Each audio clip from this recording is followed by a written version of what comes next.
الحمد لله والصلاة والسلام على رسول الله أما بعد أعوذ بالله السميع العليم من الشيطان الرجيم بسم الله الرحمن الرحيم وهو الذي جعلكم خلائف الأرض ورفع بعضكم فوق بعض درجات ليبلوكم فيما آتاكم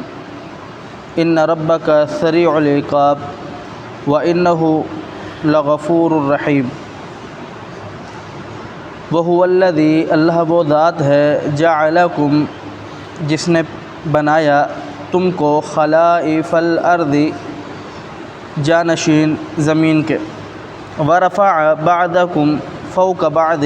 اور تم میں سے بعض کو بعض پر فوقیت اور فضیلت اور درجہ بندی دی، درجات درجے میں، لیبلوکم، تاکہ وہ تم کو آزمائے، فیما آتاکم، اس چیز میں جو اس نے تم کو عطا کیا ہے، ان ربک، یقیناً بے شک تیرا رب، سریع العقاب، جلد حساب لینے والا ہے یا جلد سزا دینے والا ہے، وَإِنَّهُ، اور بے شک وہ رب، لغفور، بہت بخشنے والا ہے، رحیم، بہت ہی بردبار اور رحم کرنے والا ہے۔ اس آیات کریمہ میں اللہ رب العالمین نے انسان کو یہ سمجھایا ہے کہ اللہ نے انسان کو پیدا کیا، اور اس کے بعد اللہ نے یک کے بعد دیگر ایک انسان کے بعد دوسرے انسان کو، دوسرے انسان کے بعد دوسرے انسان کو، ایک نسل کے بعد دوسری نسل، دوسری نسل کے بعد دوسری نسل کو ایک دوسرے کا جانشین بنایا۔ اس کے اندر ایک یہ سبق ہے کہ کوئی انسان یہاں پر کلی طور پر، ابدی طور پر رہنے کے لیے نہیں آیا، عن قریب اس دنیا سے ختم ہو کر کے چلے جانا ہے۔ اور فرمایا کہ ہم نے تم میں سے پھر بعض کو بعض پر فضیلت اور فوقیت دی، کسی کو خوبصورتی دی، کسی کو مال دیا، کسی کو جمال دیا، کسی کو حسن دیا، کسی کو ادب دیا، کسی کو اخلاق دیا، کسی کو کچھ صلاحیتیں دی، تو اللہ نے اسی طریقے بعض کو بعض پر فوقیت دی۔ فرمایا کہ یہ اس وجہ سے دی، لیبلوکم فیما آتاکم، یہ جو ہم نے ساری چیزیں تم کو دی ہے، حسن ہے، مال ہے، دنیا کے بے شمار نعمتیں ہیں، ان کو ساروں کو دینے کا مقصد یہ ہے کہ ہم تم کو آزمائیں۔ فرمایا ان ربک سریع العقاب، آزمائش کے بعد اللہ رب العالمین بیان فرماتا ہے کہ جلد ہی اللہ رب العالمین سزا دیتا ہے، جلد ہی اللہ رب العالمین حساب لینے والا ہے۔ جناب رسول اللہ صلی اللہ علیہ وسلم کی حدیث ہے، ابو ہریرہ رضی اللہ تعالی عنہ راوی ہیں، بنی اسرائیل کا واقعہ ہے اور بخاری شریف کے اندر ہے۔ فرمایا کہ اللہ رب العالمین نے تین ایسے شخص تھے، ایک گنجا، ایک کوہڑ کا مریض، ایک نابینا، ان کے پاس ایک فرشتوں کو بھیجا، اور فرشتے نے آ کر کے ان سے پوچھا، جو کوہڑ کا مریض تھا اس سے آ کر کے پوچھا کہ تجھے دنیا کے اندر کیا چیز چاہیے؟ اس نے کہا کہ مجھے دنیا کے اندر لوگ مجھ سے نفرت کرتے ہیں، میرے ساتھ نہیں آتے، میں اس مرض میں مبتلا ہوں، میں تو یہی چاہوں گا کہ میں خوبصورت بن جاؤں، میری چمڑی اچھی ہو جائے، میرا رنگ صاف ہو جائے۔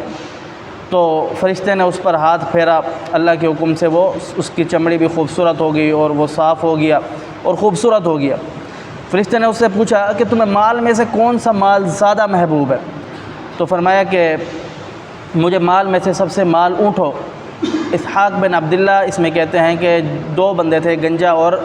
جو کوڑ کا مرض تھا، ان میں سے کسی ایک نے اونٹ یا ایک نے گائے کا کہا تھا۔ اس نے کہا کہ مجھے اونٹوں کا مال سب سے زیادہ پسند ہے۔ تو اس نے کہا کہ اونٹوں کا مال دے دیا، کہا کہ یہ بہت سارا، اور اونٹنیاں دی ایسی کہ جو حاملہ ہو،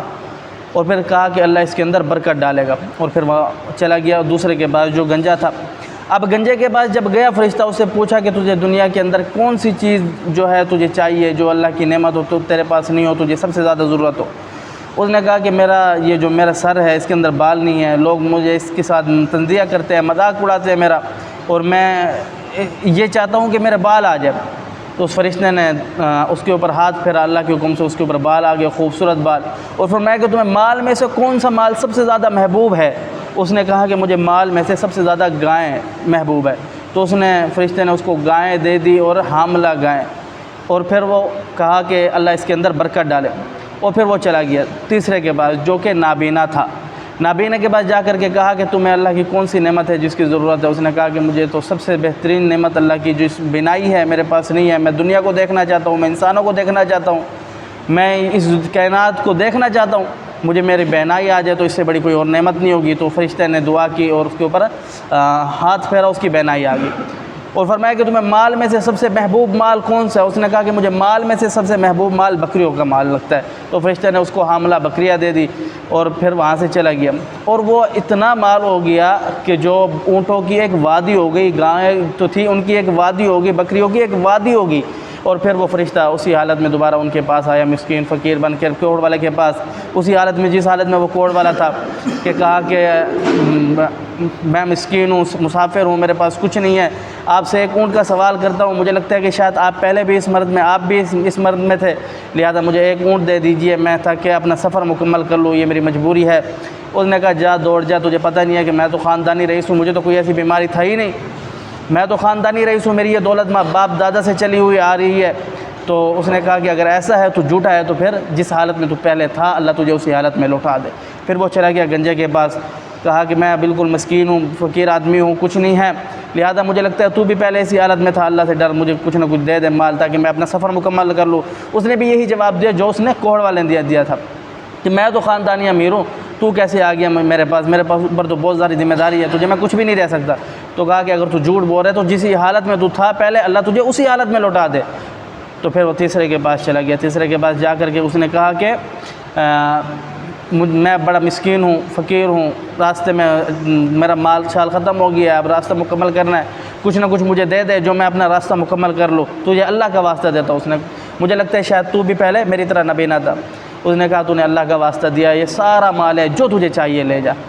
تو اس نے کہا کہ یہ صرف اللہ رب العالمین کی طرف سے امتحان تھا، تو پاس ہو گیا، پچھلے والے تیرے دو ساتھی ناکام ہو گئے۔ لہذا اللہ رب العالمین یہاں پر بیان یہ فرماتا ہے کہ ان ربک سریع الحساب، اللہ رب العالمین جلد حساب لینے والا ہے، جلد آزمائش لینے والا ہے، جلد پکڑنے والا ہے۔ انسان کو ہمہ وقت یہ اس بات کی فکر لائق ہونی چاہیے کہ کیا مجھے میرا رب مال دے کر یا مال لے کر آزما تو نہیں رہا، انسان یہ اپنی فکر کرے۔ فرمایا کہ آگے رب تعالیٰ نے وَإِنَّهُ لَغَفُورٌ رَحِيمٌ، اللہ رب العالمین بے حد بخشنے والا ہے، بے حد رحم کرنے والا ہے، یعنی اللہ جتنے بھی گناہ ہو جائے، جتنی بھی خطائیں ہو جائے، سب سے پہلے اللہ رب العالمین کی طرف آ جاؤ، وہ معاف کر دے گا۔ اللہ سمجھنے عمل کی توفیق دے۔ اقول قولی ھذا استغفر اللہ لی ولکم ولسائر المسلمین۔